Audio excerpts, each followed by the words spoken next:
السلام علیکم ناظرین، آپ دیکھ رہے ہیں پروگرام اعتراض ہے۔ میں ہوں عادل عباسی۔ صدارتی نظام کی بحث اور یہ جو سیاسی جماعتوں کا رد عمل ہے یہ کوئی پرانا نہیں ہے۔ ایک بار پھر صدارتی نظام کی گونج پاکستان کی سیاست میں سنائی دے رہی ہے۔ سوشل میڈیا پر 2 دن تک صدارتی نظام ٹاپ ٹرینڈ رہا، بحث ہوتی رہی اس پر بہت زیادہ، اور مختلف آراء لوگ اپنی دیتے رہے حق اور مخالفت میں، جس کی بنیاد پر اپوزیشن نے یہ الزام لگایا کہ حکومت اپنی ناکامیاں چھپانے کے لیے یہ سب کچھ کر رہی ہے اور عوام کی توجہ ہٹانے کے لیے اس طرح کے شوشے چھوڑے جا رہے ہیں۔ احسن اقبال صاحب نے کل ایک ٹویٹ کیا، انہوں نے اپوزیشن کے دستخطوں کے ساتھ قومی اسمبلی میں پارلیمانی نظام کے حق میں قرارداد جمع کروائی۔ اس قرارداد کا متن بھی انہوں نے شیئر کیا جس میں پارلیمانی نظام کو ملکی سالمیت کی ضمانت قرار دیا۔ آج کے قومی اسمبلی اجلاس کے ایجنڈے میں تو اس قرارداد کو شامل نہیں کیا گیا، لیکن نقطہ اعتراض پر احسن اقبال نے اس ایشو پر بات کی۔ کیا کہا، آپ کو سنواتے ہیں۔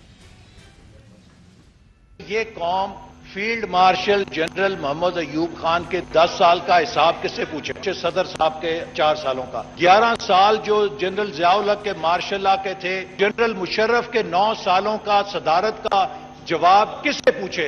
یہ پاکستان کے پارلیمنٹری نظام ہے جو سیاسی جماعتوں کو اور قیادت کو عوام کے سامنے جواب دہ بناتا ہے۔ صدارتی نظام ایک ڈکٹیٹر پیدا کرتا ہے جو پاکستان کے لیے کسی بھی لحاظ سے موضوع نہیں ہے۔ اب اس کا جواب حماد اظہر صاحب نے دیا اسمبلی کے اندر۔ انہوں نے صدارتی نظام کی حمایت سے تو گریز کیا، لیکن انہوں نے کیا کہا ذرا آپ کو وہ بھی سنواتے ہیں۔ بڑی بات ہے جی، یہ اللہ کی شان ہے کہ میری نہایت قابل احترام میری والدہ کے برابر آپا نثار فاطمہ کا صاحبزادہ آج کہہ رہا ہے کہ جنرل ضیاء الحق کی رجیم کا کون جواب دے گا اس فورم میں۔ یہ جو باپ کہتے تھے جنرل ضیاء الحق کو، وہ جواب دیں گے جنرل ضیاء الحق کی رجیم کا۔ جو لوگ نعتیں پڑھتے رہے ان کے فنکشنز کے اوپر، آج اگر وہ یہ آ کے کہیں کہ جنرل ضیاء الحق کی رجیم کا کون جواب دے گا، یہ لوگ جو ہیں یہ تاریخ سے اتنے غافل نہیں ہیں۔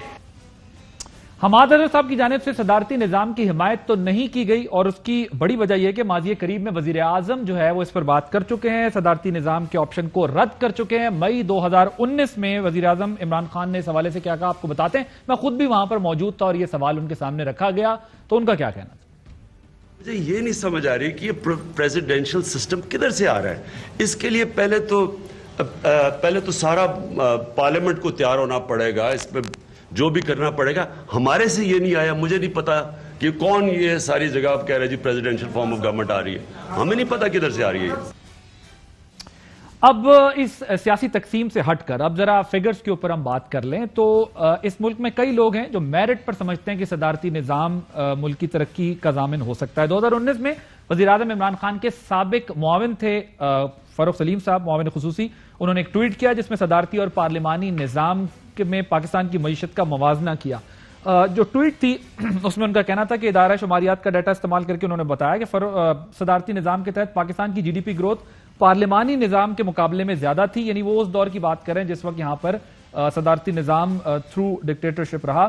اسی طرح ایک اور ٹویٹ میں فاروق سلیم نے یہ معلومات شیئر کی کہ دنیا کے 69 ممالک میں سے صدارتی نظام رائج ہے، جہاں پر جبکہ صرف 26 ممالک میں پارلیمانی نظام رائج ہے۔ صورتحال یہ کہ صدارتی نظام کے حق اور مخالفت میں منتخب شدہ حقائق کو پیش کیا جاتا ہے، اور احسن اقبال صاحب اور فاروق سلیم صاحب جو 2 آراء ہمارے سامنے ایک بظاہر ایک آ رہی ہیں، ابھی یہ آتی ہیں اس طرح کی کئی آراء موجود ہیں اس سارے نظام کے اوپر۔ بات یہ ہے کہ نظام کوئی بھی آ جائے، اب پوائنٹ کی جو بات ہے جو میں آپ کے سامنے رکھنا چاہتا ہوں، لیکن اس کا ریلائنس اس بات پر ہوگا کہ وہ نظام چلایا کیسے جاتا ہے، وہ کتنا فنکشنل ہے، اس پہ کتنا امپلیمنٹ ہوتا ہے۔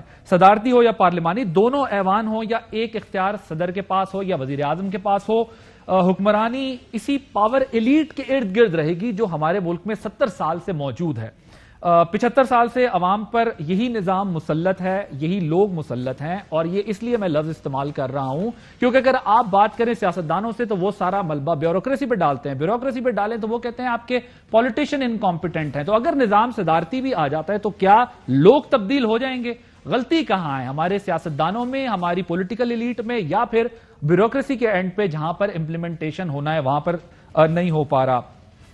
کیونکہ اس میں جاگیردار، سرمایہ دار سیاستدان بھی ہیں اور ریاست کو چلانے والے پاورفل بیوروکریٹس بھی شامل ہیں، اور یہ اسی فیملی سرکل اور اسی خاندانی نظام کے ارد گرد سب کچھ گھومتا ہے، اور پاورفل ایلیٹ کی طاقت کو تحلیل کر کے عوام دوست انتظامی پالیسیاں کیسے لائی جا سکتی ہیں، اور ڈیلیورنس جو ہے اس کا فقدان نظر نہ آئے، اس کے لیے کیا کیا جا سکتا ہے؟ گڈ گورننس کسی نظام کے لانے یا تبدیل کرنے سے نہیں بلکہ نیت سے اور صلاحیت سے جنم لیتی ہے۔ گڈ گورننس کیا ہے، کیسے اس پہ امپلیمنٹ ہو سکتا ہے، اس پر ہم بات کریں گے۔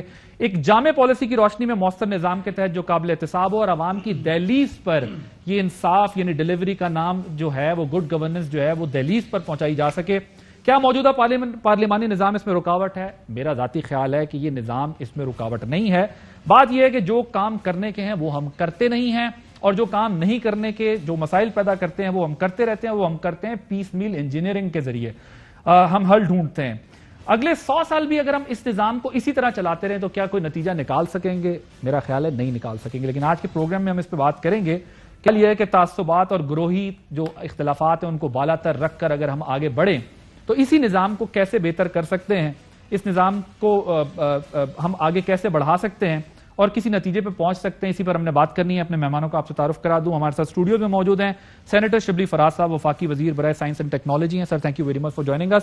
نبیل گبول صاحب سینئر رہنما ہیں، فارمر فیڈرل منسٹر بھی رہے ہیں، پیپلز پارٹی کے سینئر رہنما ہیں۔ ڈاکٹر طارق فضل چودھری صاحب خود بھی فارمر فیڈرل منسٹر رہے ہیں، سینئر رہنما پاکستان مسلم لیگ نواز کے۔ صابر شاکر صاحب سینئر تجزیہ کار ہیں، ہمارے ساتھ موجود ہیں۔ اب میرے پاس پینل بہت انٹرسٹنگ ہے کیونکہ فیڈرل منسٹرز بھی رہے ہیں تینوں، اور صابر صاحب بھی ایک سینئر تجزیہ کار ہیں جن سے ہم اب اس پر بات کریں گے۔ اہم ترین خبریں اب ایک کلک کی دوری پر، آپ کے پسندیدہ ٹاک شوز ہوں یا اہم ملکی یا غیر ملکی شخصیات کی نیوز کانفرنسز، ہر لمحہ باخبر رہنے کے لیے سبسکرائب کریں ہمارا یوٹیوب چینل۔ موسم کی صورتحال ہو یا کھیل کے میدان سے خبریں، اپنے موبائل فون سے ملکی اور بین الاقوامی اہم خبروں تک رسائی کے لیے ڈاؤن لوڈ کیجیے موبائل ایپ۔ باوثوق ذرائع سے مصدقہ خبروں، تجزیوں اور تبصروں سے مستفید ہونے کے لیے وزٹ کیجیے پاکستان کی سب سے بڑی نیوز ویب سائٹ www.arYnews.tv۔ ان سب کے علاوہ پاکستان کا سب سے بڑا فیس بک پیج ہو، سب سے بڑا نیوز انسٹاگرام اکاؤنٹ یا پھر ٹویٹر، ARY نیوز پہنچا رہا ہے خبریں سب سے پہلے آپ تک، تاکہ آپ رہیں ہر لمحہ باخبر۔